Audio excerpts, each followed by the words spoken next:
it's all in your head. It's nothing. It's really not a big deal. I mean, I think you're making this up, or it's all in your head. Doesn't feel good, does it? Yeah, because it's not good. That is the first thing, and probably one of the most important things that your doctor should never, ever, ever say to you. The idea of minimizing, dismissing, sort of almost manipulating you into thinking that you're making a big deal out of nothing. That feeling, that sort of gaslighting, is absolutely inappropriate. Your doctor should never say, "That's all in your head," or "You're just overreacting," or "It's really not that big of a deal," or are you feeling anxious? Now look, I'm not saying that sometimes when our patients come in, the things they're experiencing are not exacerbated by stress, anxiety, etc. But there certainly is a way to say it, and there's a way to sort of handle that. And it's not by gaslighting patients, manipulating, minimizing, diminishing how you feel. First of all, I want you to write in the comments, first of all, have you ever been gaslit by your doctor? I have a full video on, I have a couple of videos on gaslighting by doctors, how to overcome it, how to deal with it. But let me know if a doctor has ever implied that what you're feeling is like all in your head. And then also, please write in the comments too, if that's not happened to you, what's the worst thing that a doctor has said to you? I'm actually curious to hear. All right, the next thing is, doctors should not give you a medication to take without talking to you about the risks and benefits. Something that a doctor should never say to you is, I guess it's a double negative, is they should not overlook the importance of telling you risks versus benefits, potential side effects, potential, pros and cons, right? Because every medication has potential pros and cons. Every medication has potential side effects, things to look out for, ways that we want to monitor the medication, okay? So even though it's a bit of a double negative as we go into the second thing that doctors should not say to patients, but it really has to do with we need to make sure that we are telling you risk versus benefits. We shouldn't withhold this information. That is absolutely wrong. And also, I think that plays a lot into patient trust. I feel like patients don't trust physicians when we don't explain that, hey, there are pros and cons, risks and benefits, because I think most of us know that with any medication, including supplement, vitamin, etc., there are potential risks and benefits. The third thing, doctors should never tell you to stop Googling your symptoms or, stay off the internet.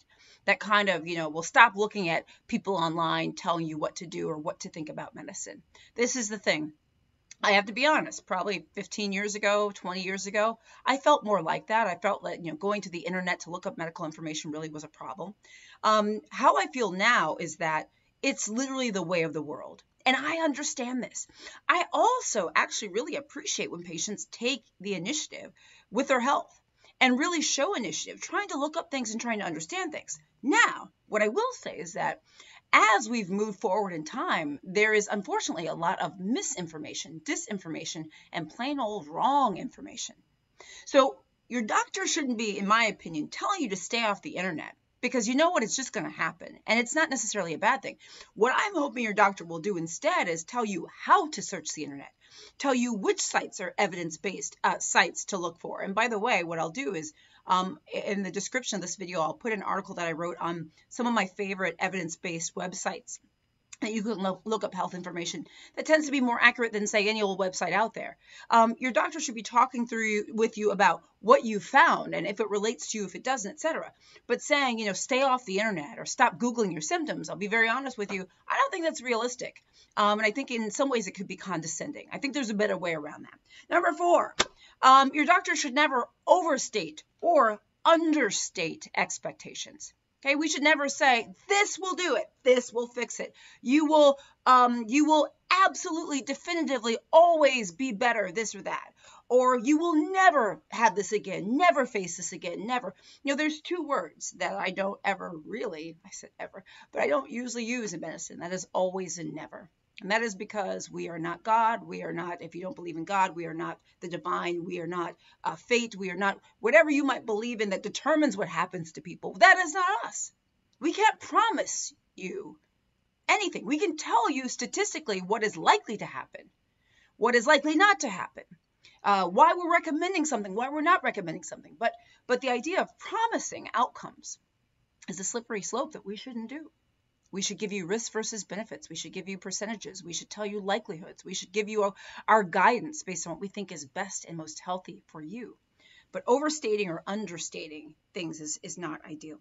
And the last thing that we shouldn't do, and by the way, again, if you haven't written in the comments, write the worst thing that a doctor has said to you. I want to know. I'm curious. The last thing that we should not do, that we often do, is we shouldn't speak in medical jargon. And we do this all the time. We talk med speak. We talk like we're talking to other doctors. Okay? And I'll tell you, this is one of the biggest problems out there, because I've had a lot of patients who've told me after the fact that maybe they weren't comfortable telling me that they didn't quite understand what I was saying, or that they wanted further explanation. As physicians, if any physicians or healthcare providers are watching, we have to watch the medical jargon. And remember that we're speaking to patients who may or may not have gone to medical school, or may not have, medical knowledge about what it is that we're communicating. And as patients, let me hopefully empower you to ask us to stop, to reframe, to rephrase, to go back. That is your right. You can stop and interrupt us if you need to. And actually, I had a patient tell me she didn't know that she could do that. And yes, she can. There's plenty of other things that doctors have said and say to patients that we shouldn't say. These are just 5. Let me know in the comments what other things we say that we need to stop saying, because maybe I need to do a part 2 to this video. Also, I have a video on, to sort of brighten this up, because it's not all doom and gloom. I have a video on 5 things doctors love about patients, and I'm going to link that here, because I do want to end this on a good note and not just a negative note. But doctors, yes, we're not perfect. Or rather, doctors know we're not perfect. But I would like to think that the majority of us does try pretty hard. And if you don't feel like your doctor is trying, or your doctor does not suit your needs, as I've always said, fire them. Find another doctor. Find a better doctor, a doctor that's better suited for you. Because why? You deserve the best. You don't deserve what you might be dealing with. So let me know what you think in the comments. For those of you who don't know me, I don't know why my voice seems a little hoarse right now, but I'm Dr. Jen Caudle. I'm a practicing family physician. I've been in practice for a lot of years. I'm an on-air health expert and video creator. I do daily videos on Facebook. Please like and follow my page. For those of you on YouTube, hello, please subscribe to my channel. Also, please click the little bell for updates. These aren't the only channels that I'm on. I'm on TikTok, Instagram, WhatsApp, LinkedIn, you name it, at Dr. Jen Caudle. Follow me there. And also, I have a free weekly health newsletter. Go to my website, www.drjencaudle.com, so you can sign up for that free health newsletter. All right, guys. Can't wait to hear from you right in the comments. All right, guys. Love y'all.